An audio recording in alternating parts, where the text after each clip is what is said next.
நாம் தொடர்ச்சியாக லூக்கா சுவிசேஷத்தை பார்த்து வருகிறோம்.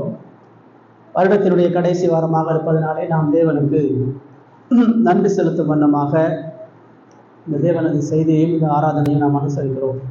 நாளிலே லூக்கா 17வது அதிகாரம் வசனங்கள் 11-19 வசனங்கள். பின்பு அவர் எருசலேமுக்கு பிரயாணம் பண்ணுகையில் அவர் சமாரியா கலிலேயா என்னும் நாடுகளின் வழியாக நடந்து போனார்.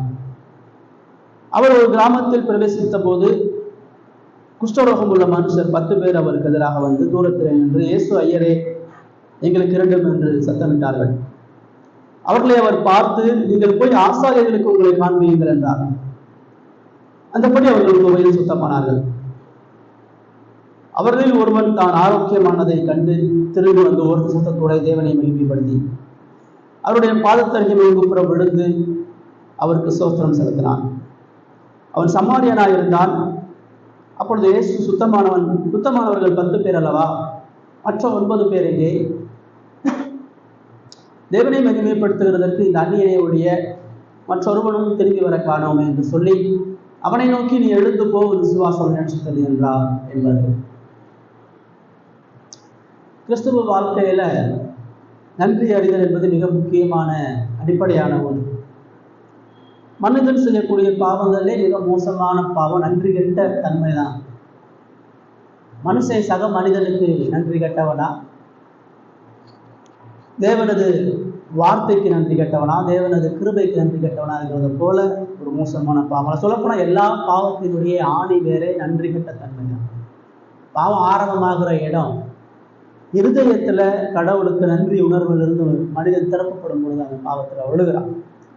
வருடத்தினுடைய கடைசி வாரத்துல நாம் நன்றி அறிதலுடைய அவசியம், நன்றி அறிதல் ஏன் முக்கியம், ஏன் நான் கடவுளுக்கு நன்றி உள்ளவனாக இருக்க வேண்டும் என்கிற காரியத்தை பார்க்கிறோம் இந்த சிறிய ஒரு நிகழ்வின் மூலமா. இப்ப முதலாவது, ஏன் நான் தேவனுக்கு நன்றி செலுத்தணும்னு சொன்னா வசனம் 11-14 நம்ம அடிப்படையா ஒரு காரியத்தை பார்க்க போறோம். கிறிஸ்து எல்லாவித நன்றி அறிதலுக்கும் மூலக்காரனராக இருக்கிறார். நான் கடவுளுக்கு நன்றியா இருக்கணும்னு சொன்னா, நாம் பெறக்கூடிய எல்லா நன்மைகளுக்கும் கிறிஸ்து காரணர்.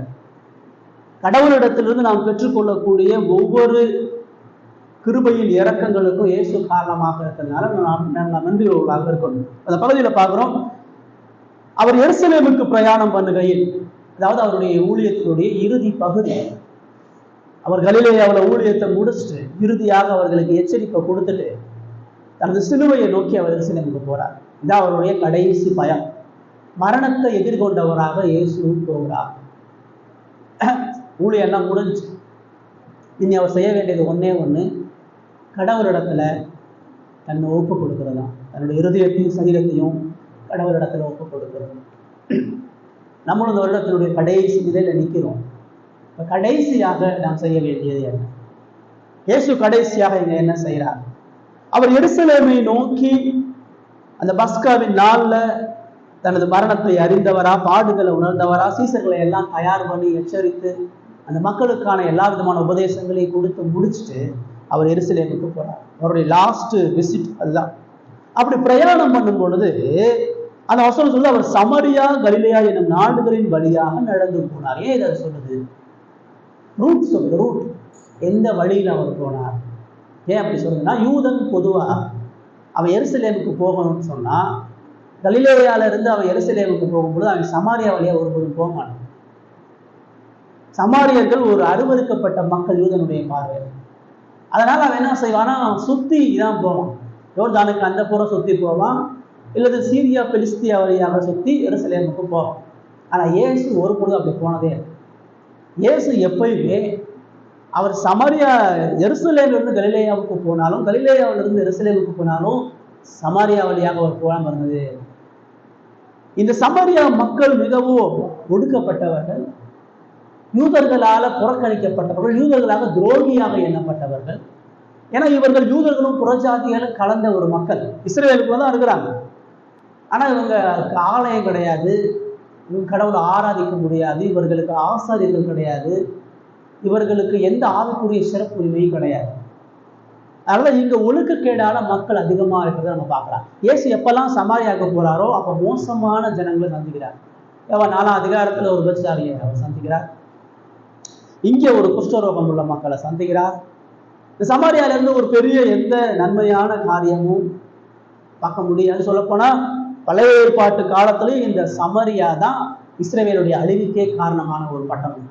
அநேக விக்கிரக வழிபாடும் கடவுளை விட்டு சோரம் போன மக்கள் அதிக புரியப்படணும்.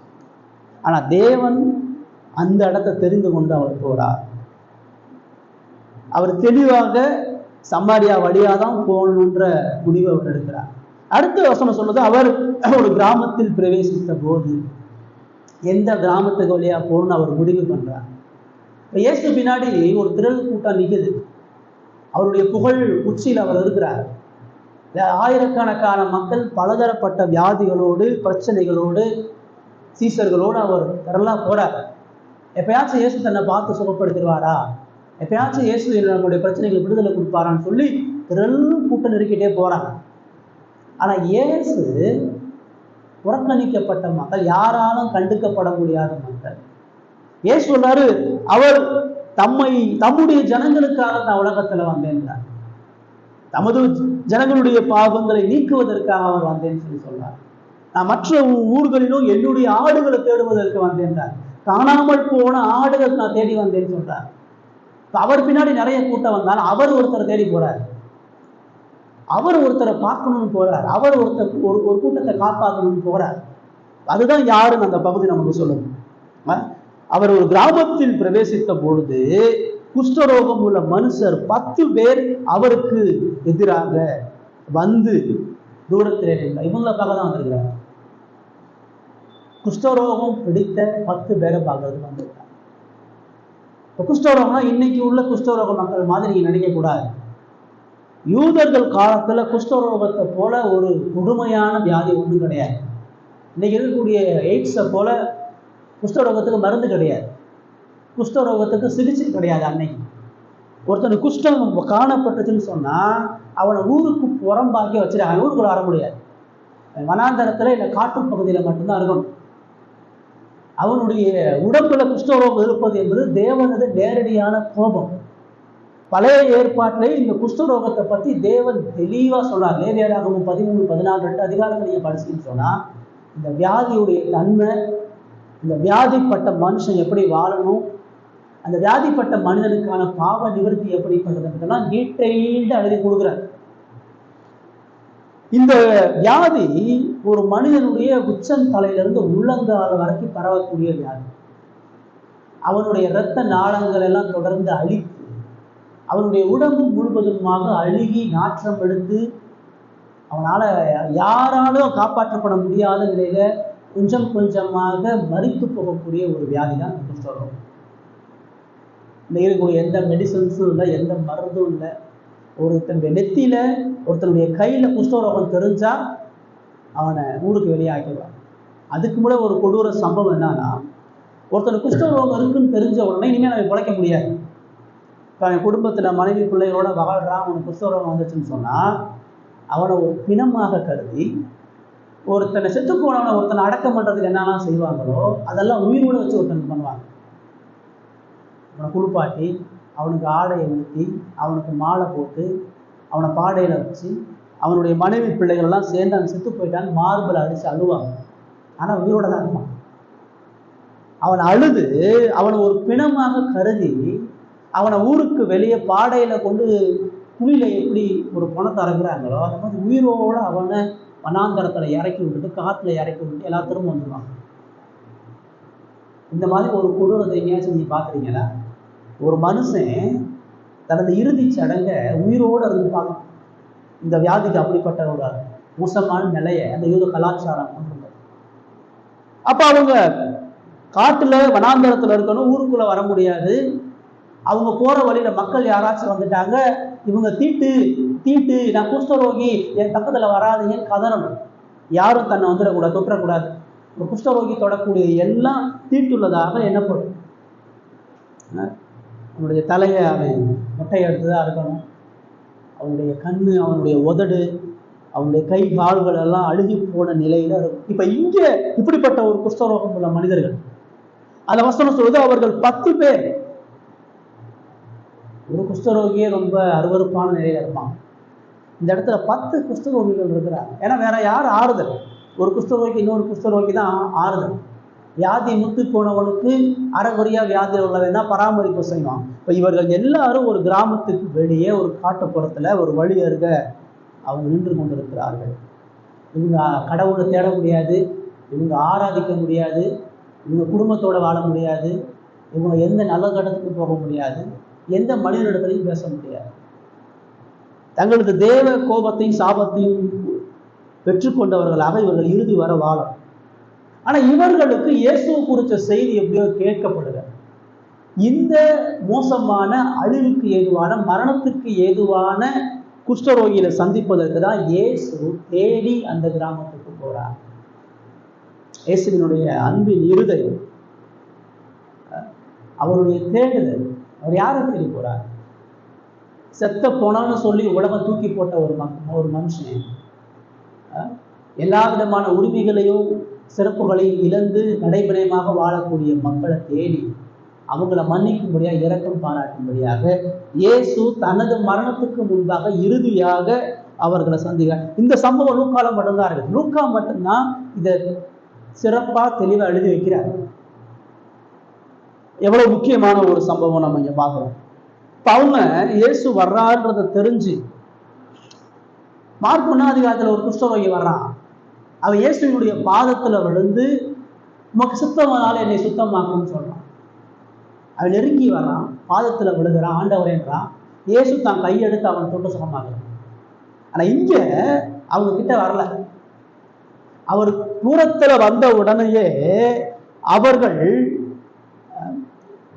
வந்து எதிராக வந்து, அவர் வர்றான்ற தெரிஞ்ச இடத்துக்கு வந்து தூரத்திலே நின்று, 10 பேர் இருக்கிறோம், நிர்வாணமா இருக்கிறோம், அசிங்கமா இருக்கிறோம், வியாதியா இருக்கிறோம், அருவருப்பா இருக்கிறோம், இந்த பரிசுத்த கிறிஸ்து தன்னை நோக்கி வர முடியாதபடி தங்களுடைய இயலாமையும் பாவத்தையும் உணர்ந்து தூரமாகவே கத்துறாங்க.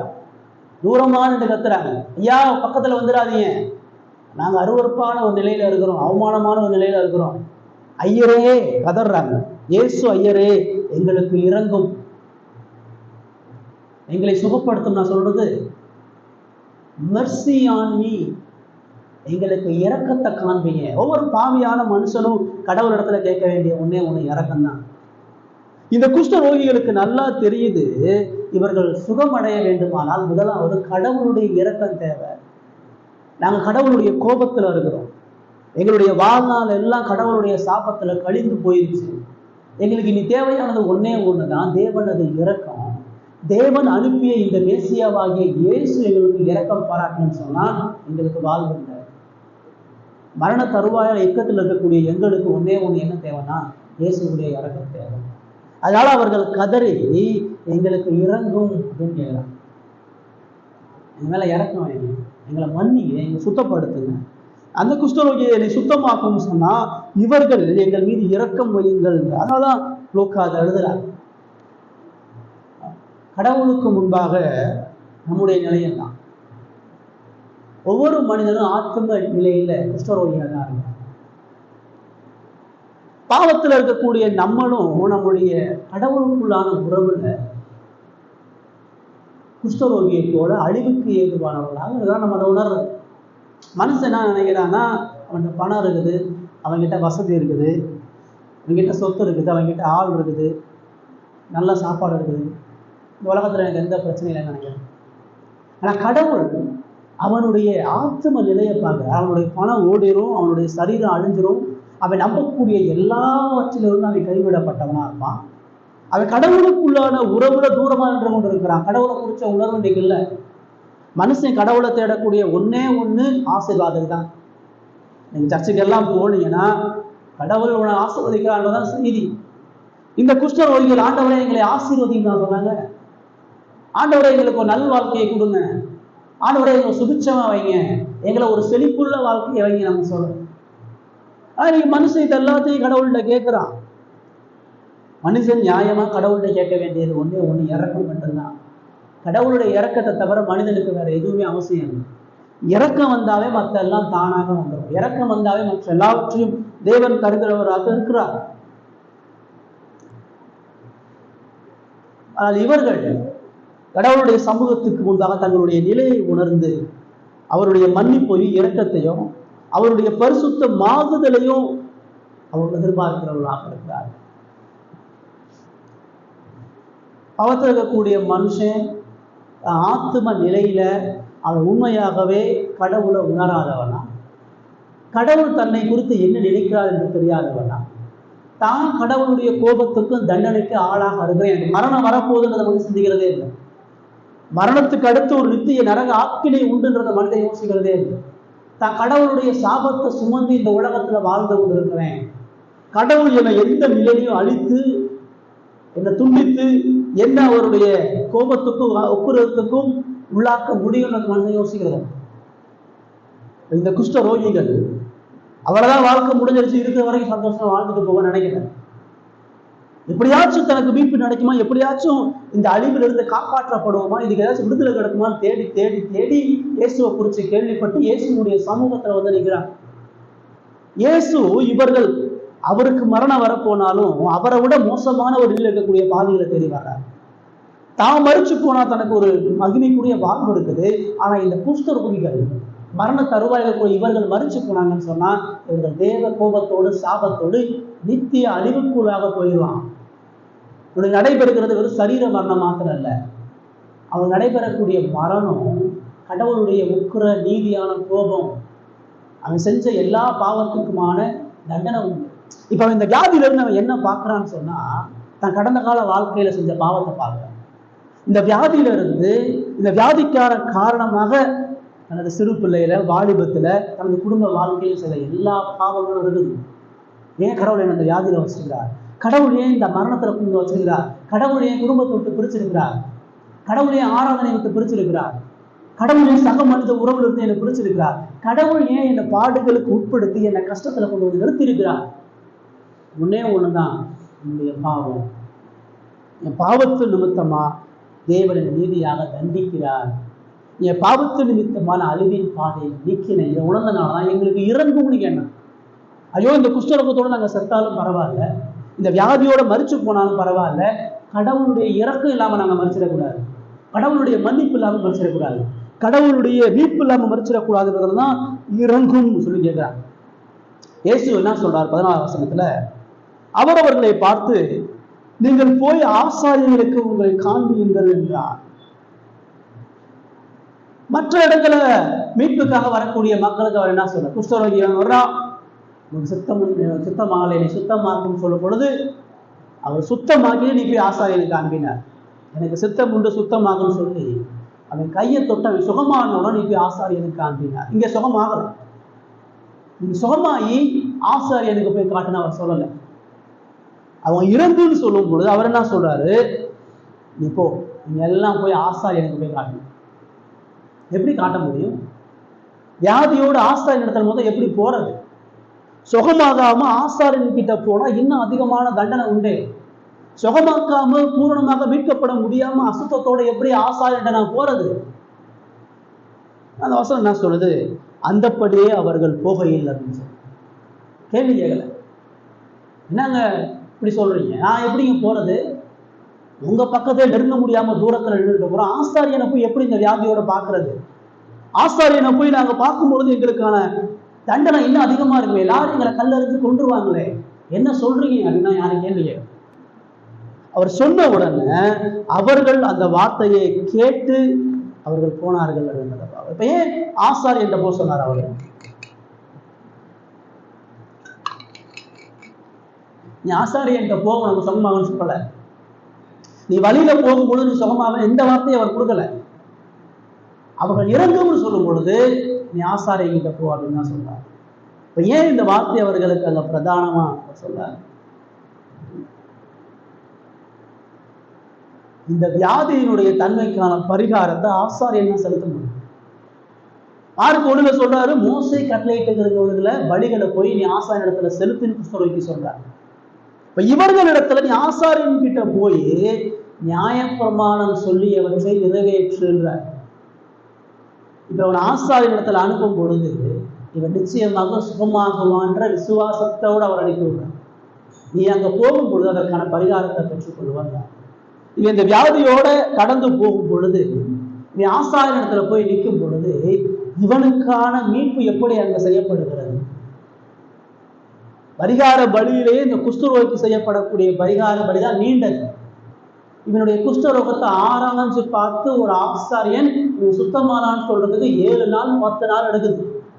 அவனுடைய வியாதியினுடைய தன்மையை ஆராய்ஞ்சு பார்த்து அவனை 7 முறை 8 முறை சுத்தப்படுத்தி அந்த ஆசாரியனை அவன் வீட்டுக்கு அனுப்புறான். இப்போ இதெல்லாம் இவன் போய் அங்க செய்யணும்.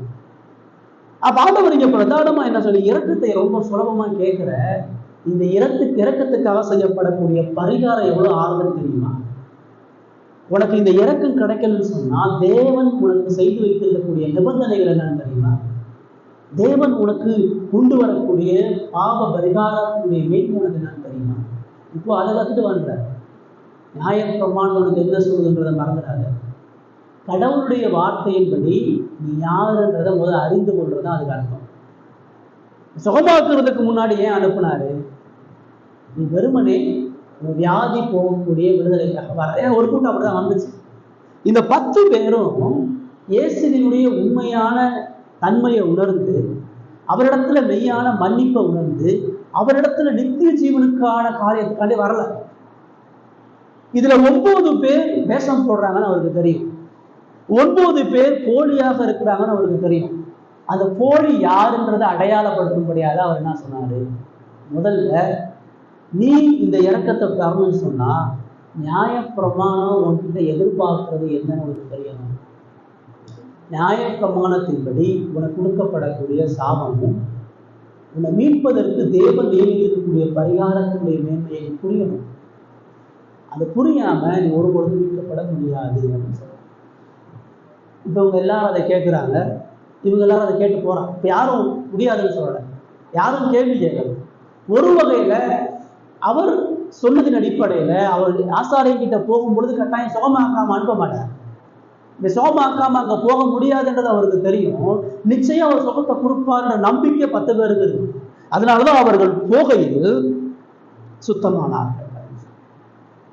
அந்த வார்த்தையை நம்பி கேட்டு அவர்கள் போறாங்க. எப்ப சுகமாகும் தெரியாது. ஆனா ஒண்ணு தெரியும், ஆசாரியங்கிட்ட போறதுக்கு முன்னாடி கட்டாயம் சுகமாகும் தெரியும். அந்த நம்பிக்கையில தான் அவங்க அப்படியே கேட்டு போறாங்க. இல்லைங்க நாங்கள் எல்லாம் போக முடியாது, இதெல்லாம் எங்களுக்கு கஷ்டம் என்று காட்டிலே இல்லை. 10 பேரும் போகும்பொழுது சுகமாக்கப்படுகிறாங்க. இப்போ சுகமானாங்கன்றக்காண்டி 10 பேர் விசுவாசியா? பின்பகுதியாக நமக்கு சொல்லுது யார் அதில் உண்மையான விசுவாசி? ஆனால் தேவன் தனது தயால இரக்கத்தின்படி, தனது பொதுவான கிருபையின்படி, அதுல 9 பேர் வேஷம் போட்டாலும் துரோகம் பண்ணாலும் தேவன் கிருபையின்படி 10 பேருக்கு சுகத்தை கொடுத்து அனுப்புறாங்க. ஏன் அனுப்புனா? தன்னிடத்துல வந்தாங்க, தன்னை நோக்கி பார்த்தாங்க, தன்னிடத்துல மீட்பை கேட்டாங்க, தன்னிடத்துல விடுதலையை கேட்டாங்க. அதனால தேவன் அதை பிரதானமாக அவர்களுக்கு செய்து அனுப்புகிறார். அதுல அவங்க நன்றி உணர்வோடு இருக்காங்களா இல்லையான்னு அவர் பார்க்கல. அவர் தனது இரக்கத்தின்படி கிருபையின்படி சுகப்படுத்தி அனுப்புகிறார். ஒருவேளை இயேசு இந்த பாதையில் அன்னைக்கு போகலாம், அவங்களுடைய வாழ்க்கை என்ன? அன்னைக்கு அந்த சமரியாவினுடைய கிராமத்துக்குள்ள இயேசு போகாம வேற பக்கம் போயிருந்தாருன்னு சொன்னா அதுக்கப்புறம் இயேசு அந்த பக்கம் வந்திருக்கவே மாட்டார். அதான் அவருடைய கடைசி பயணம். திரும்ப அவர் ஒருபொழுதும் சமரியாவுக்கு வர முடியாது.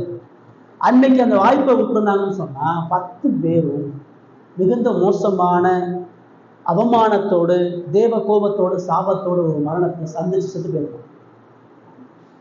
ஒரே ஒரு காரணம், அவர்களுக்கு தேவன் தனது ஆயுசினால கூட்டி கொடுத்திருக்கிறார். அவங்களுடைய மரணத்தை தேவன் தள்ளி வச்சிருக்கிறார்.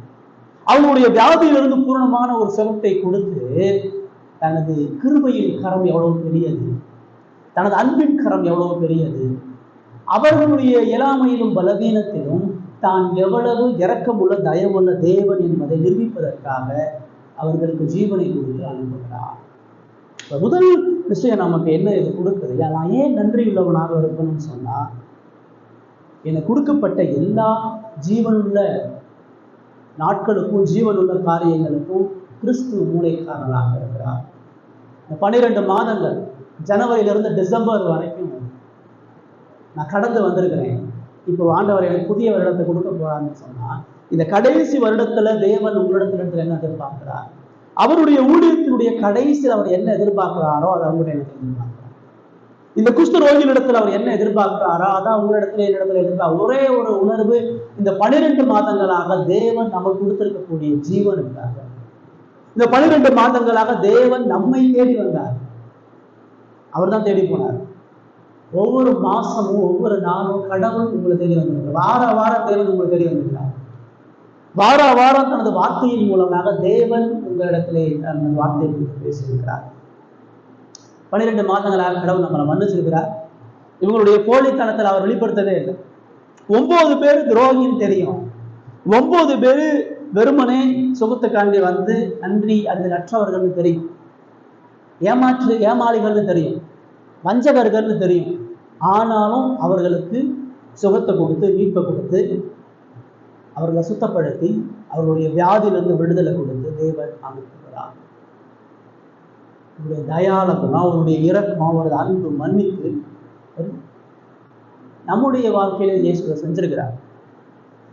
இவ்வளவு நம்முடைய வயசுல யோசிச்சு பாருங்க. இவ்வளவு வயசுல இவ்வளவு வருடமா நம்ம உயிர் வாழக்கூடிய ஒரே ஒரு காரணம், இந்த குஷ்ட ரோகிகளுக்கு தேவன் கொடுத்த ஜீவனை போல உங்களுக்கு எனக்கும் ஜீவனை கொடுத்திருக்கிறார். நம்ம உண்மையா இருந்தோமா, நம்ம நேர்மையா இருந்தோமா, நம்ம நன்றி எதிரோடு இருந்தோமா, எவ்வளவு முறை நன்றி சொன்னோம். ஒவ்வொரு நாள் காலையில் எந்திரிச்சு கடவுள் கொடுத்த ஜீவனுக்காக, கடவுளுடைய கரத்துல பெற்ற எல்லா நன்மையான ஈவுகளுக்காக, கடவுள் நம்மளை மன்னித்த மன்னிப்புக்காக எவ்வளவு ஆபத்து, எத்தனை இடங்களை பயணம் பண்ணியிருக்கிறோம், எத்தனை விபத்துல இருந்து நம்மளை காப்பாத்திருக்கிறா, எத்தனை இடங்களை வியாதியா படுத்தோம், அந்த வியாதி நம்மளை ஆட்கொள்ளாதபடி பாதுகாத்திருக்கிறார். எத்தனை கடன் பிரச்சனைகளை, பொருளாதார பிரச்சனைகளை மாற்றணும், எத்தனை மனிதர்கள் நமக்கு தீர்ப்பு செய்ய வந்தாங்க, எத்தனை பேர் நமக்கு துரோகம் பண்ண வந்தாங்க, எத்தனை இடங்கள்ல நம்முடைய குடும்பங்கள் உடைபட்டது, எத்தனை இடங்கள்ல ஒடுக்கப்பட்டு அழுதுட்டு இருந்தோம், எத்தனை இடங்கள்ல வாழ்க்கை முடிஞ்சு போகுன்ற பயத்தோட இருந்தோம். ஆனா நீங்க பாருங்க, 29ஆம் தேதி டிசம்பர் மாசம் கிட்டத்தட்ட தேவன் இவ்வளவு நாட்களா நம்முடைய வாழ்க்கையில உண்மையுள்ளவராக இருந்திருக்கிறார். இந்த உலகம் அழியாமல் இருக்கிறதுக்கு ஒரே ஒரு காரணம் இயேசுவினுடைய இரக்கம். அவர் தாம் தெரிந்து கொள்ள மக்களுக்கு மாத்திரம் அல்ல, அவர் துரோகிகளுக்கும் நன்மை செய்கிறார். அவர் பாவிகளுக்கும் தன்னை தேடாத மக்களுக்கும் ஐஸ்வர்ய சம்பளமாக இருக்கிறார். மழை பெய்யுது, வெயில் அடிக்குது, பயிர் விளையுது, புசிப்போம் குடிப்போம், பெண் கொண்டும் பெண் கொடுத்தோம், மனுஷன் என்ன வாழ்ந்துட்டு இருக்கிறான். ஏன் அவன் உண்மையா வாழ்றான், நேர்மையா வாழ்றான், ஒழுக்கமா இருக்கிறான்றதுக்காக ஒண்ணுமே இல்லை. மனுஷன் தொடர்ந்து துரோகி தான். மனுஷன் தொடர்ந்து கடவுளுக்கு எதிராக அக்கிரமம் செஞ்சு பாவம் செஞ்ச பொழுதும் தேவன் இயேசுவின் நிமித்தமாக இயேசு பரிந்து பேசுகிறார். இந்த உலகத்தினுடைய ஜீவனுக்காக, ஒவ்வொரு மனிதனுடைய பாதுகாப்புக்காக இயேசு ஜெபித்துக் கொண்டிருக்கிறதுனால தான் இந்த உலகத்துல ஒவ்வொரு மனிதனும் உயிர் வாழ்றான். இந்த வருடத்தினுடைய கடைசி வாரங்கள் நம்ம யோசிக்கிறோமா? நன்றி எழுதியுள்ள இருதயம் இருக்கிறதா? ஒருவேளை ஒரு நாள் அதை நம்ம யோசிக்கிறோம் சொன்னால், இந்த கடைசி நாள்ல உட்கார்ந்து வாழ்க்கையை அப்படியே திரும்பி பாருங்க. கடவுள் கொடுத்த ஜீவன், கடவுள் கொடுத்த மன்னிப்பு, நன்மை, இரக்கம், பணம், பொருள், உணவு எல்லாவற்றிற்கும் தேவனுக்கு முன்பாக நன்றியுள்ள இருதயத்தை நம்ம வாழலாம். தேவன் எதிர்பார்க்கிறார். சிறப்பாக அவருடைய மக்களாக நன்றியுள்ள இருதயம் நமக்கு அவசியம். துரோகிகளை ஒருபொழுது வாழ்ந்துடக்கூடாது என்ற பாடத்தை முதல்ல பார்க்கணும். அடுத்து இந்த பகுதியில 2வதா நம்ம பார்க்கணும். 15ல இருந்து 16வது வசனம் 2வதா என்ன சொல்லுங்க? அவர்களில் ஒருவன் தான் ஆரோக்கியமானதை கண்டு திரும்பி வந்து உரத்த சத்தத்தோட தேவனை மகிமைப்படுத்தி அவருடைய பாதத்தறிய முகங்குப்புற விழுந்து சோத்திரம் செலுத்தினார். 10 பேர் போறாங்க. போகும்பொழுது நடுவில் சோமாயிட்டாங்க. சோமம் ஆயிடுச்சுன்னு சொன்னா அதை நீங்க உணரணும். சாவு நிலையில இருக்கக்கூடியவன், உச்சந்தலையிலிருந்து உள்ளங்கால் வரைக்கும் அழுகி போன சரீரம், சீல் பிதுக்கப்படாத புண்களோட, சுகப்படுத்த முடியாத நிலையில, வாய் கிழிஞ்சு நெத்தியிலெல்லாம் புட்களா வந்து உடம்பெல்லாம் அழிப்பு போய் நினைக்கக்கூடிய நேரம் நடந்து போகும்பொழுது ஒரு நொடியில கம்ப்ளீட் எல்லாம் மாறுது. அவருடைய சரீரம் முழுவதுமாக சுகமாக்கப்படுது, காயங்கள் சுகமாக்கப்படுகிறது, தோல் மாறுது, பழைய தோல் வருது. அவளுடைய உதடு, கண்ணு, உடம்புள்ள எல்லா பாதங்கள்ல இருந்து வடிக்கக்கூடிய ரத்தம் எல்லாம் கம்ப்ளீட்டா மாறி ஃபுல்லா புதுசாயிட்டாங்க. அவங்க போகும்போது ஒரு பூரண சுகத்தோட ஒருத்தனுடைய முகத்தை பார்க்க முடியாது. ஒருத்தனோடு ஒருத்தர் பக்கத்துல பயணிக்க முடியாது. தான் மூஞ்ச மூடிட்டு போக வேண்டியவன் இப்ப மகிமையா பூரணமா சுகமாக்கப்பட்டு தலை முடியிலிருந்து கால் வரைக்கும் சரீர சுகம் பூரணமாக்கப்படுகிறது. அந்த சுத்தமானதை கொடுத்த ஒரு பெரிய ஆச்சரியம். 10 பேரும் ஒரே நேரத்தில் சுகமாங்க. எவ்வளவு சந்தோஷம், எவ்வளவு மகிழ்ச்சி. வருஷக்கணக்கா காட்டுல வாழ்ந்து, வருஷக்கணக்கா வனாந்தரத்தில் வாழ்ந்து, குடும்பம், ஆராதனை எல்லாத்தையும் இழந்து போன நிலையில ஒரு நொடியில பூரணமாக சுகமாக்கப்படுகிறார்கள். அந்த 10 பேர்ல ஒருத்தன் ஆரோக்கியமானதை கண்டு திரும்பி வரான். அவன் போல ஆசாரியனை பார்க்க போல. சமாரியால இருந்து எருசலேமுக்கு போகணும். எருசலேம்ல போய் ஆசாரியன் கிட்ட பலி செலுத்தி நியாயப்பிரமாணத்தை சுத்திகரிப்பு செஞ்சுட்டு அவன் திரும்ப வரணும். ஆனா 10ல அவன் போக விருப்பப்படலை. அவன் அங்க என்ன உட்கார்ந்து யோசிக்கிறான். அவன் சுகமான உடனே திரும்பி வந்து எங்க வரான்? இயேசுட்ட வரான். ஏன்னா அவனுக்கு மிக தெளிவாக தெரிகிறது கிறிஸ்து அந்த மீட்புக்கு காரணமாக இருக்கிறார். அழிய போற நிலையில, சாபத்துக்குரிய நிலையில, தேவ கோபத்துக்குரிய நிலையில, மன்னிப்பு எதிர்பார்த்த நிலையில மகிமையாக தனது ஜீவனையும் தனது வாழ்வையும் கொடுத்திருக்கக்கூடிய அந்த கிறிஸ்து ஆண்டவராக இருக்கிறார்.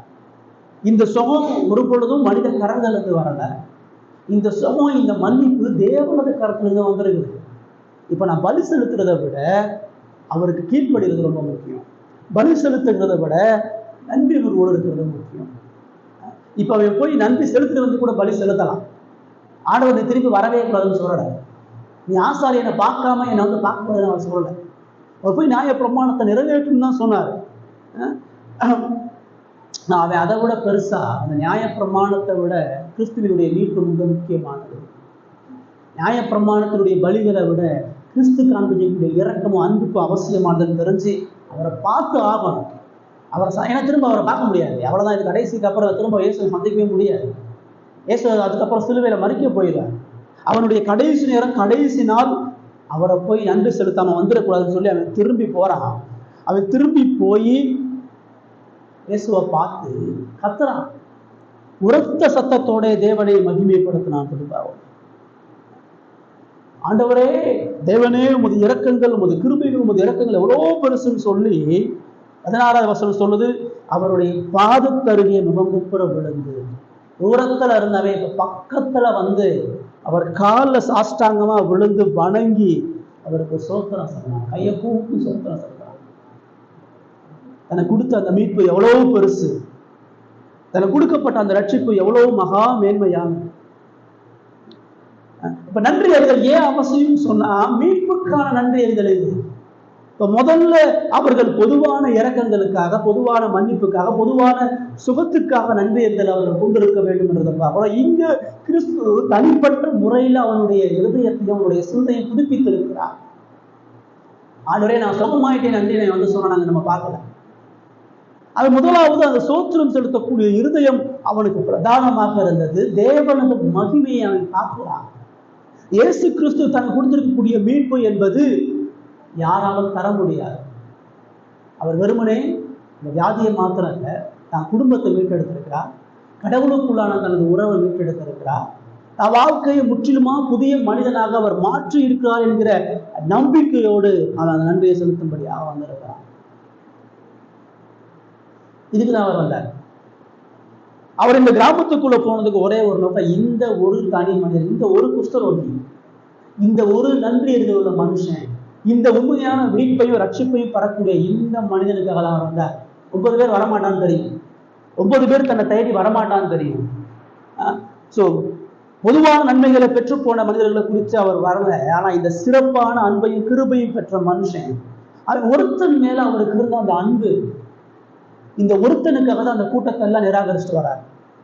லட்சக்கணக்கான கூட்டம் தன்னை பின்னாடி வரும் பொழுதில் அவன் ரொம்ப முக்கியங்க, அவன் அவசியம், அவனோட நேசத்துக்குரியவன், நான் தெரிந்து கொண்டவன், அவனை மீட்பதற்காக அந்த கிராமத்துக்கு வந்திருக்கிறேன், அவனுடைய வாழ்வு புதுப்பிக்கப்படுவதற்காக வந்திருக்கேன்னு சொல்லி அவனுக்காக அதெல்லாம் உணர்றான். அந்த கூட்டத்துல அவன் உணர்றான். அந்த கூட்டத்துல அவன் சொல்றான், அவன் மட்டும் திரும்ப எல்லாத்தையும் சொல்லிப்பான்ல, கட்டாயம் நம்ம போய் அவரை தொழுது கொள்ளணும், நம்ம போய் அவருக்கு நன்றி செலுத்தணும், இது எல்லாத்துக்கும் அவர் தான் காரணம். அப்படி வாங்கன்னு கூப்பிட்டுருக்கிறான். இப்போ பாக்கி 9 பேரும் ஆசாரியரை பார்த்துட்டு இயேசுவை வந்து சந்திச்சாங்க நமக்கு சொல்லலை, அவங்க சந்திக்கவும் இல்லை. அவங்க போய் ஆசாரியரை பார்த்துட்டு எல்லாம் வீட்டுக்கு போயிட்டான். எல்லாம் குடும்பத்தை பார்க்க போயிட்டான், எல்லாம் தான் வழியை பார்க்க போயிட்டான். இயேசுவை மறந்துட்டான். இயேசுக்கு நன்மையை பெற்றுட்டு இயேசு மறந்துட்டான். இயேசுக்கு எந்த விதமான ஹிருதயபூர்வமான ஸ்தோத்திரத்தை செலுத்தலாம்.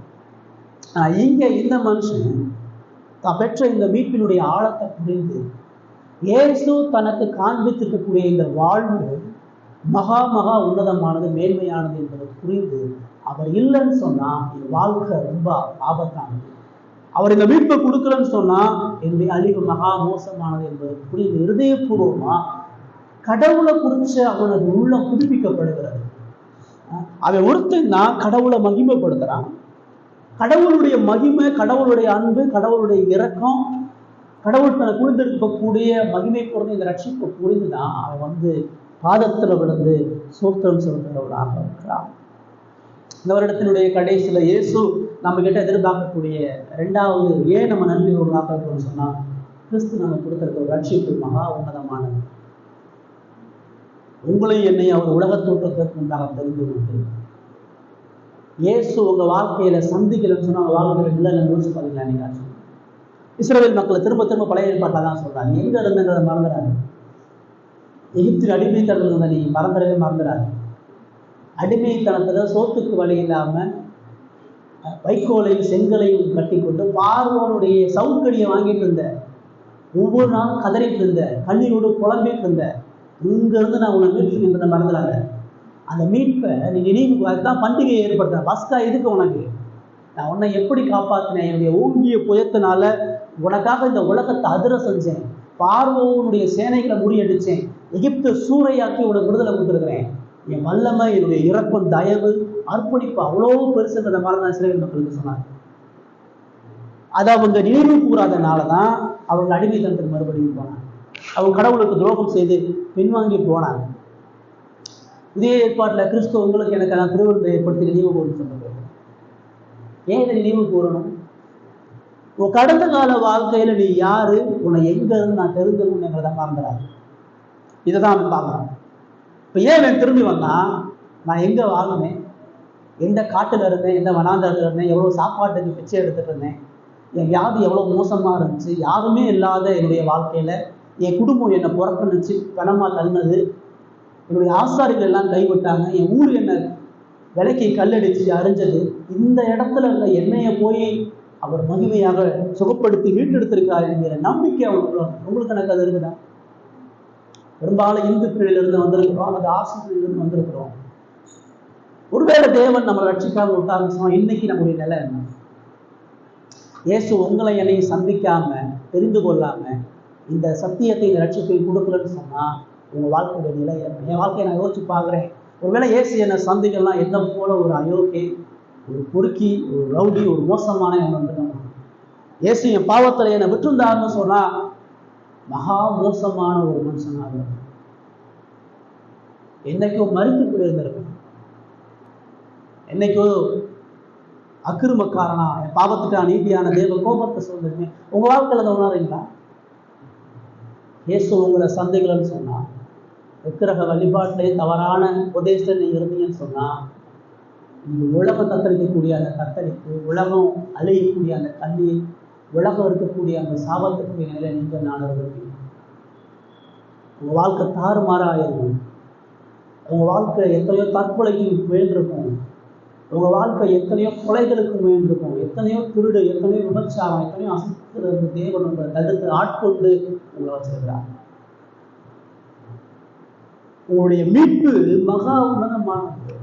இயேசு இந்த இடத்துல இருந்து உங்களை தேர்ந்தெடுத்து அழைத்து ரட்சித்து உங்களை பரிசுத்தப்படுத்தி உங்க ஆத்மாவை காப்பாற்றி உங்களை தேவ கோபத்தில் இருந்தோம் சாபத்திலிருந்து நீக்கி நித்திய மகிமைக்கு நேராக உங்களை கொண்டு வந்து வச்ச. இதுக்கு நன்றி சொல்லுவா இருக்கிறீங்களா?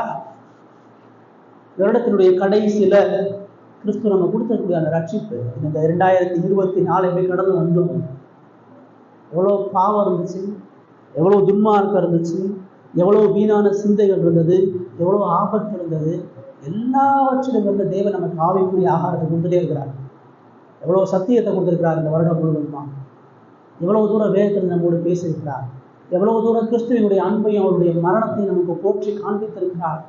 நம்ம தவறி போகாதபடி, நம்ம வழிவிலகி போகாதபடி நமது மீட்பை எவ்வளவு உறுதிப்படுத்தி இருக்கிறார்.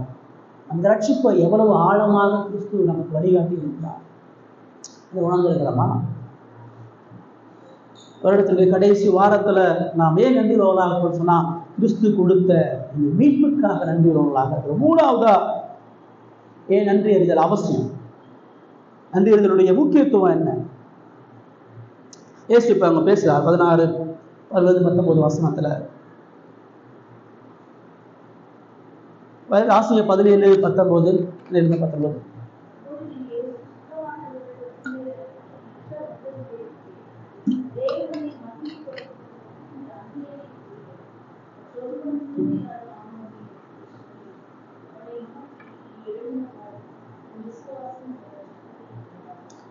ஏசு அதே ஊருதாக ஏசு கடந்து போல ஏசு இந்த 10 பேர் வருவாங்க அப்படின்ற பொறுப்போடு இருக்கிறார். அதுல ஒருத்தன் தான் வருவான், அவருக்கு நல்லா தெரியும். இப்ப எல்லா ஜனங்கள் இன்று பார்த்துட்டு இருக்கிறாங்க. இப்ப அந்த மனுஷன் வந்து விழுகிறான். அவன் விழுந்து அவருக்கு ஸ்தோத்திரம் செலுத்தி நன்றி செலுத்துகிறான். இயேசு அவனை பார்த்து கேட்கிறாரு, சுத்தமானவர்கள் 10 பேர் அல்லவா, மற்ற 9 பேர் எங்கே அப்படின்னு சொல்லி கேட்கிறார். அன்பையும் கிருபையும் உணர்ந்தவன், பெற்றுக்கொண்டவன், இரக்கத்தை பெற்றுக்கொண்டவன், மீட்பை பெற்றுக்கொண்டவன் 10 பேர் இல்லையா? பாக்கி 9 பேர் எங்கப்பா? இப்ப இவ்வளவு நன்மைகளை, இவ்வளவு மகிமைகளை, இவ்வளவு வல்லமைகளை நான் கொடுத்து நான் யாரு என்பதை, மேசியாவினுடைய தன்மை என்பதை எல்லாத்தையும் வெளிப்படுத்தினேன். ஆனா நீ ஒருத்தன் மட்டும் தான் வந்தியா? இப்ப இயேசு இங்க ஒரு பெரிய பாரத்தோட அந்த கேள்வி கேட்கிறார். இது எவ்வளவு பெரிய அயோக்கியத்தனத்தோட கேட்கிறார். நன்றி அறிதல் அற்ற இருதயம் எவ்வளவு ஆபத்தானு சொல்றார். எங்க அவன் 9 பேர் வந்திருக்கிறமே, உன்னைய போல அவனும் வந்திருக்கிறமே, உன்னைய போல அவனும் உணர்ந்திருக்கிறவே, உன்னைய போல அவனும் கடவுளுக்கு நன்றி உள்ளவனாக இருந்திருக்கணுமே. நன்றி இல்லாத இருதயம் எவ்வளவு ஆபத்தானது. எங்கப்பா எங்கன்ற ஒரு வார்த்தை அறிஞ்சிருக்கிறார். எங்கப்பா 9 பேர் எங்க? வராதவர்களுடைய நிலையினுடைய ஆபத்தையும் அவரங்க சொல்றாரு. 9 பேர் ஏன் வரல? 9 பேரும் கடவுளை சுயத்துக்காண்டி பயன்படுத்தலாம். கடவுள் எனக்கு சுகத்தை கொடுக்கணும் போதும், கடவுளை என்னை ஆசீர்வதிக்கணும் போதும், கடவுள் எனக்கு செழிப்பு கொடுக்கணும் போதும், கடவுள் எனக்கு நல்லது கொடுக்கணும் போதும், அவ்வளோதான். என் வாழ்க்கையை அவர் தலையிடக்கூடாது. என் விருப்பத்தில் என்னுடைய வாழ்க்கையினுடைய காரியங்களை தேவன் தலையிடக்கூடாது. நான் கடவுளுடைய நன்மையை பெற்றுக்கொண்டு ஏன் இஷ்டப்பட்டுதான் வாழ்க்கை, அதான் அவங்களுடைய வாழ்க்கை. அதுதான் ஏசு இங்கே கண்டிக்கிறார். சுய இஷ்டத்தின்படி வாழக்கூடிய மக்களுடைய அழிவு, தேவனது மகிமையையும் கிறிஸ்துவுக்கு மகிமையாகவும் அவர்கள் ஒருபொழுதும் வாழ முடியாதுன்றதை அவர் சொல்றார். 18 தேவனை மகிமைப்படுத்துவதற்கு இந்த அந்நியனை ஒழிய மற்றொருவனும் திரும்பி வர காணோம். மக்கள் முன்னாடி சொல்றாரு, நீ சமாரியனை வெறுக்கிற, சமாரியன் அயோக்கியன்ற, சமாரியன் இடத்துல எந்த நன்மையும் வராதுன்ற, பாக்கி 9 பேர் யூதே. நீ யாரு பெரியவன் நினைக்கையோ, யாரு கடவுளுக்கு பக்தி உள்ளவன் நினைக்கையோ, அதுல ஒருத்தையும் கூட அவனும் வரல. அவன் எல்லாம் போலியா வாழ்ந்தானே, அவெல்லாம் போலியான அடையாளத்தை கொண்டானே, அவெல்லாம் பேருக்கென்று கடவுளை ஆராதிக்கிறானே. அங்க உண்மையான அன்பர்கள். இவர்கள் எல்லாருமே யூதர்கள்னா, எல்லாருமே நியாயப்பிரமாணத்தின்படி வாழ்ந்தவர்கள்னா, எல்லாரும் பலி செலுத்த ஆசைப்பட்டாங்கன்னா, எல்லாரும் கட்டளை எண்ணிக்கொள்ள ஆசைப்பட்டாங்கன்னா, ஆனா இயேசு விட்டுட்டாங்க, மெஸ்ஸியா விட்டுட்டாங்க. இப்போ கிறிஸ்துவ வாழ்க்கைன்றது ஆலயத்துக்கு போறது, ஆராதிக்கிறது, ஏதோ 4 வாக்குத்தத்த வசனங்களை கேட்கிறது, கடவுளுக்கு சாட்சி சொல்றது, உபவாசம் இருக்கிறது, முழு இரவு ஜபம் இருக்கிறது, அநேக காணிக்கைகளை கொடுக்கறது, அநேக மத கிரிகளை செய்யறதுலாம் கிறிஸ்தவம் கிடையாது. சபை கட்டி வச்சு மக்கள் போறாங்கன்றது சபை ஆகாது. ஏசுதாது இங்கே எல்லாத்தையும் உடைக்கிறது, அதெல்லாம் தப்பு. 9 பேர் அயோக்கியம், 9 பேர் வேஷம் போட்டுருக்கிறான், 9 பேர் தேவனுக்கு உண்மை இல்லை, ஒருத்தன் தான் வந்திருக்கலாம். இப்போ தேவனுக்குரிய ஜனங்கள் என்பவர்கள் எப்பொழுதுமே கொஞ்சம் பேர் தான், திரள் கூட்டலாம் இருக்காது. தேவனுக்கு உண்மையாக ஆராதிக்கிறவர்கள், தேவனை இருதயபூர்வமாக தொழுது கொள்ளக்கூடிய மக்கள் சொற்பமான மக்கள். அந்த கூட்டத்துக்கு, அந்த மனிதருக்கு அவர் தெளிவாக எவனுமே இங்கே வரலப்பா, கடவுளை மகிமைப்படுத்தக்கூடிய மக்கள் அவர்கள் இல்லைன்றதை சொல்றார். சொல்லிட்டு அவனை பார்த்து அவர் சொல்றாரு, நீ எழுந்துக்கோ, விசுவாசம் உன்னை ரட்சிக்கும். உண்மையான இருதயத்தோடு, மனம் திரும்பியோட இருதயத்தோடு கடவுளுடைய மகிமையும் கிறிஸ்துவனுடைய அன்பையும் உணர்ந்து வரக்கூடிய மனிதனுக்கு ரட்சிப்பு பூரணமாக்கப்படுகிறது என்று சொல்ற. அவனுக்கு ஒரு பூரண மீட்பு உண்டு. நன்றியுள்ள இருதயம் நிச்சயம் ஆசீர்வதிக்கப்படும். மீட்பினுடைய மகத்துவத்தை அனுதினமும் உணர்ந்து வாழக்கூடிய மனிதன் தேவனது நித்திய வாழ்வு பெற்றுக்கொள்ளும். ஏன் இங்க வந்தான்? வெறுமனே நன்றி சொல்லிட்டு மட்டும் போல, ஆண்டவரே நல்லா ஆயிட்டேன், சுகமாயிட்டேன், ரொம்ப தேங்க்யூ அப்படின்றதுக்காக வரல. அவனுக்கு கிறிஸ்து முழுமையாக தேவை. அது வாழ்க்கையில இயேசு இல்லாம நீ வாழ முடியாது. அது வாழ்க்கையில இயேசுவோட பயணிக்காம நீ எந்த சந்தோஷமும் இல்லை. அவனுடைய வாழ்க்கையில் முழுமையாக இயேசுவுக்கு அர்ப்பணித்தால் மட்டும்தான் உண்மையான விடுதலையும் மகிழ்ச்சியும் உண்டு என்பதை அறிந்த, அதுதான் அவனுடைய விசுவாசம். அவனுடைய விசுவாசம் அவர் எங்க சொல்றாரு? அவனை சுகமாக்கி அனுப்புறப்ப அவனுடைய விசுவாசம் சொல்லலை.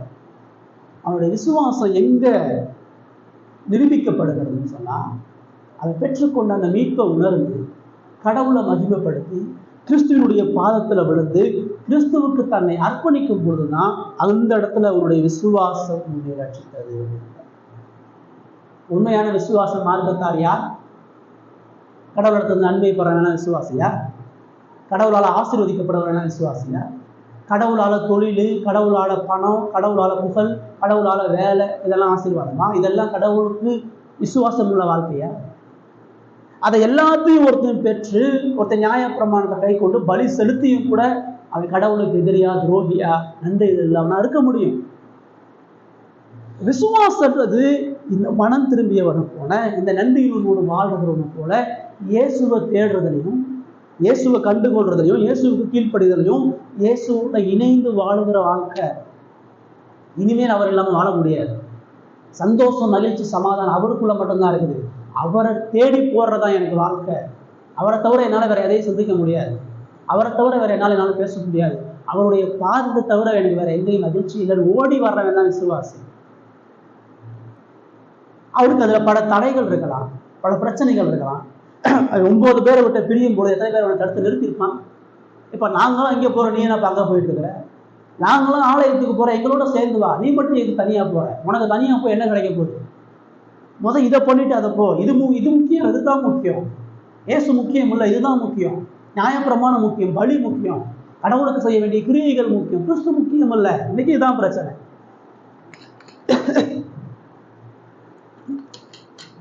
இன்னைக்கு இதான் பிரச்சனை. கடவுளுடைய மக்களுக்கான பிரச்சனை. நான் ஏசுட போகாது, இயேசு கூட நெருங்கி வாழாது, இயேசு வாழ்க்கையினுடைய எல்லாமும் வச்சுக்காது. அவ்வளவு முக்கியம் கிடையாது, அவ்வளவு அவசியம் கிடையாது. நான் குடும்பத்தை பாரு, உன் வேலையை பாரு, உன் நிலையை பாரு, நீ இதை செய், அதை செய், இதை பாரு, இதெல்லாம் முக்கியம், இதெல்லாம் முக்கியம்ன்றான். ஆனா அவன் தெளிவா தெரிஞ்சு அந்த 9 பேர் அவனை எதிர்த்து நின்னாலும், அந்த 9 பேர் அவனுக்கு ஆதரவு, அவன் தனி ஒருவனா நான் போறேன்னா, நீ வேற நான் வேறன்னா, உன் கூட சேர்ந்து ஐக்கியப்பட முடியாது. உன் கூட சேர்ந்து இந்த மகிமையின் கர்த்தரை நான் இழந்துட முடியாது. உன் கூட சேர்ந்து இந்த மீட்பை கொடுத்த இயேசுக்கு நான் துரோகம் பண்ண முடியாது. உன் கூட சேர்ந்து இந்த கிறிஸ்துவினுடைய அன்புக்கும் ரட்சிப்புக்கும் எதிராக அயோக்கிய நான் துரோகியா என்னால வாழ முடியாது. உலகமே எழுத்துனாலும் நாங்க தான் போறேன். யார் என்னை தடுத்திருந்தாலும் இயேசுவை தேடுறதுல என்னுடைய நம்பிக்கை, என்னுடைய விசுவாசத்தையும் யாரும் அழித்து போட முடியாது. இயேசு அதை அறிந்திருந்தார். அவருடைய விசுவாசம் போராட்டம் தெரியும், அவனுக்கு அங்க பாடு இருக்குன்றத தெரியும். அவன் முழு உலகத்தை எடுத்து வந்து ஆகணுன்றதை அவர் அறிஞ்சார். வருமானம் அவருக்கு தெரியும். அதை சுற்றி உள்ளவங்களை பேச்சை கேட்டு பின்வாங்கி போகலான்னு, அதனாலதான் அவனுக்கு அதை காத்திருக்கிறார். இப்ப அவன் வர்றான், அவன் வந்து விழுகிறான், அவன் ஐக்கிய பார்த்த அந்த காணாம போன ஆடு வெயிட் பண்ண தேடி ஓடி வந்து விழுகிற மாதிரி வந்து ஆண்டவரே சொல்றான். ஏசு அவனை அரவணைச்சு சொல்றாரு, விசுவாசம், இந்த விசுவாசத்தோட எழுதி வரவா, என் மீதான உன்னுடைய நம்பிக்கையை விற்றாத, என் மீதான உனது ஐக்கியத்தை விற்றாத, என் மீதான உனது அன்பை விற்றாத, நான் உனக்கு கொடுத்திருக்கக்கூடிய இந்த மீட்பை அனுதினமும் நினைத்து எனக்கு நன்றியுள்ள உணர்வோடு வாழ், தேவன் உனக்கு பூரணமான சந்தோஷத்தையும் மகிழ்ச்சியும் வழங்குவார் என்று சொல்றார். நன்றி அறிதல் ஏன் நமக்கு அவசியம் சொன்னா, கிறிஸ்து நமக்கு நித்தியத்துக்குரிய ஆசீர்வாதங்களை கொடுத்திருக்கிறார். மேன்மையான மகா உன்னதமான கிருபைகளை, இரக்கங்களையும் கொடுத்திருக்கிறார். அவருடைய மரணத்தின் மூலமாக அதை கொடுத்திருக்கிறார். அவருடைய பாடுகளின் மூலமாக நமக்கு அதை சம்பாதித்து கொடுத்திருக்கிறார். நான் ஏன் நன்றி உள்ளவனாக இருக்கணும்னு சொன்னா, அவர் இன்றைக்கும் பரிந்து பேசக்கூடிய ஆசாரியனா, இன்றைக்கும் எனக்கான நன்மைகளை தேடுகிறவரா, என்னை நித்தியம் வரை நடத்தக்கூடிய தேவனாக இருப்பதனால நன்றி உள்ளவனாக இருக்கிறோம். இந்த 12 மாதங்களை இயேசு தனது மரணத்தின் மூலமாக நமக்கு நித்திய ஆசீர்வாதங்களை இன்னும் கொடுத்து கொண்டே இருக்கிறார். நம்முடைய ஆத்மாவை பரலோகத்துக்கு தயார்படுத்திட்டே இருக்கிறார். நம்ம இந்த உலகத்தை விட்டு கலைந்து இந்த உலகத்தினுடைய பாடுகள் போராட்டங்களை எல்லாம் மேற்கொள்ளும்படியான பலனை கொடுக்கிறார். நம்ம சந்திக்கக்கூடிய ஒவ்வொரு வியாதி, ஒவ்வொரு பிரச்சனை, சபை சார்ந்த பிரச்சனை, குடும்பம் சார்ந்த பிரச்சனை, வேலை சார்ந்த பிரச்சனை, தனி மனிதன் சார்ந்த பிரச்சனை, நம்முடைய பலவீனங்கள், பாவங்கள் எல்லாவற்றிலிருந்தும் இயேசுவினுடைய பாதத்துக்கு நேரம் நம்மளை கொண்டு வந்து நிறுத்துறார். இயேசு எவ்வளவு தேவை, இயேசு எவ்வளவு முக்கியம், இயேசுவை விட்டுறாத, இயேசுனுடைய பாதத்தை நோக்கி ஓடி என்கிற மிகப்பெரிய ஆறுதலை, சமாதானத்தையும் இயேசு உங்களுடைய வாக்கு. இதுக்குதான் நாம இந்த வருடத்தினுடைய கடைசி வாரங்கள்ல நன்றி உள்ளாக இருக்கோம். யோசிச்சு பார்க்கிறோமா? நீங்கள் நாங்கள் பார்க்க வேண்டிய ஒண்ணே ஒண்ணு இயேசுதான். இந்த வருடம் முழுவதுமாக அவர் உங்களுடைய ஆத்மாவை புல்ல இடங்களில் மேய்த்து நமக்கு வேண்டிய எல்லா சத்தியங்களை கொடுத்து, நமக்கு பாடுகள் வரும் பொழுது, நெருக்கப்படும் பொழுது, நம்ம பின்வாங்கும் பொழுது, உடையும் பொழுது நமது ஆதரவு போலாம், நமது மெய்ப்பராக, நம்மை வழிநடத்தக்கூடியவராக, நமது இரட்சகராக, நம்மை வல்லமையாக பயன்படுத்தக்கூடிய மகிமையின் தேவனாக இருந்து நமது வாழ்க்கையை முழுவதுமாக அவர் பூர்த்தி செய்திருக்கிறார். நமக்கான பூர்ணமான ஒரு ரட்சிப்பை அவர் செய்து முடித்து இன்றைக்கும் உங்களுக்கும் எனக்குமாக பிதாவினுடைய சமூகத்திலே தனது ரத்தத்தை காட்டிக் கொண்டிருக்கிறார். ஒரு சிலுவையை நோக்கி பார்க்கிறோமா? அந்த சிலுவை மரணம் நம்மை நன்றியின் உணர்வோடு நம்மை உண்டு தள்ளுகிறதாக இருக்கிறது. அவருடைய பாடு, அவருடைய அவமானம், நம் மீது கொண்டிருந்த அவருடைய அன்பினுடைய ஆழத்தை நீங்க யோசிச்சு பார்த்தீங்கன்னு சொன்னா நன்றி பொங்கிட்டே இருக்குது. ஒவ்வொரு நாளும் தூணிய காலையில் எந்திக்கும் பொழுது நன்றியுள்ள இருதயத்தோட நீங்க எந்திக்கணும்னு சொன்னா இயேசுவை நோக்கி பார்க்கணும். இயேசுடைய பாதத்துக்கு முதல் நீங்க வரணும். இயேசு கொடுத்திருக்கக்கூடிய ஆழமான மீட்பணியை உணர்ந்து பார்த்தீங்கன்னு சொன்னா கண்ணீரோட இந்த குஷ்டரோகியை போல அவருடைய பாதத்துல விழுந்து நன்றி செலுத்துவதோட நீங்களானவர் அதை செய்ய முடியாது. வருடத்தினுடைய கடைசியில உட்கார்ந்து இயேசுவை நோக்கி பார்ப்போம், இயேசுனுடைய மீட்பை நோக்கி பாசம். இயேசு தேவ கோபத்தையும் சாபத்தையும் எவ்வளவு சுமந்திருக்கிறார், எவ்வளவு வலிகளை சுமந்திருக்கிறார், எவ்வளவு பாடுகளை சுமந்திருக்கிறார். இந்த வருடத்துல எந்த நன்மையும் நமக்கு குறைபடவே இல்லை. ஒருவேளை இந்த உலகத்துல பொருளாதார நன்மைகள் நம்ம இழந்திருக்கலாம், சரீர நன்மைகள் இழந்திருக்கலாம், அற்பமான காரியங்கள் இழந்திருக்கலாம். ஆனா மேன்மைக்குரிய எந்த நன்மையை நம்ம இழக்கவே இல்லை. நம்மளை 12 மாசமா அவர் பாதுகாத்து இரத்தத்துல கிடக்கக்கூடிய நம்மை பிழைத்திரு என்று சொல்லியிருக்கிறார். நம்ம யோக்கியர்கள் அல்ல, உண்மையிலவர்கள் அல்ல, நம்ம தேவனுக்கு பிரியமா வாழல, நம்ம அவருடைய கட்டளைகள் கீழ்ப்படியல, நம்ம அவருக்கு பாத்திரமா இல்லை. ஆனா அவர், நாம் உண்மையற்றவர்களாக இருந்தால் அவர் உண்மையுள்ளவராக இருந்து நம்ம நேசித்து இன்றைக்கும் ஜீவன் கொடுத்திருக்கிறார். இந்த புதிய வருடத்துல ஜீவன் கொடுக்க போறார். 2025 நம்ம எதிர்பார்க்க போறோம். 2025 நமக்கு என்ன நடக்க போகுது?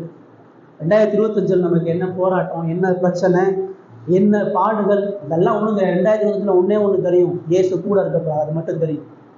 இயேசு ஒரு பொழுது கைவிட மாட்டார், அது மட்டும் தெரியும். இயேசு தனது நன்மைகள் நிறுத்தி விட மாட்டார், அது மட்டும் தெரியும். அவர் இந்த வருடத்தை போல வருகிற வருடத்திலும் அவருடைய பாதுகாப்பு, அவருடைய அன்பு, அவருடைய நித்திய ஆசீர்வாதங்கள், அவருடைய மீட்பு, அவருடைய உன்னதமான மகிமையான காரியங்கள் எல்லாம் நமக்கு உண்டு. அதுல போராட்டம் இருக்கு, வியாதி இருக்கு, கடன் இருக்கு, பிரச்சனை இருக்குது, ஏமாற்றங்கள் இருக்கு, தோல்வி, எல்லாம் இருக்குதான் செய்யுது. ஆனால் மரண இருளின் பள்ளத்தாக நடந்தாலும் அவர் நம்மோடு இறுதி வர வருகிறவரா, நம்மை நடத்தி கொண்டு போகிறவராக இருக்கிறார். இந்த விசுவாசம் நடந்திருக்கிறா. இந்த விசுவாசத்தோடு நம்ம பயணிக்கும் பொழுது வருகிற புதிய வருடம் ஆசீர்வாதமாக இருக்கும். தேவ சமூகத்துல நம்மை தாழ்த்தி தேவன் நம்ம கொடுத்திருக்கக்கூடிய இந்த மேன்மையான நன்றியுள்ள இருதயத்தோடு அவரை ஆராதிக்க, அவருக்கு நன்றி செலுத்த நாம் கடன் சொல்வோம். கர்த்தர் இந்த நாளை நமக்கு ஆசீர்வதிப்பாராக. ஆமென்.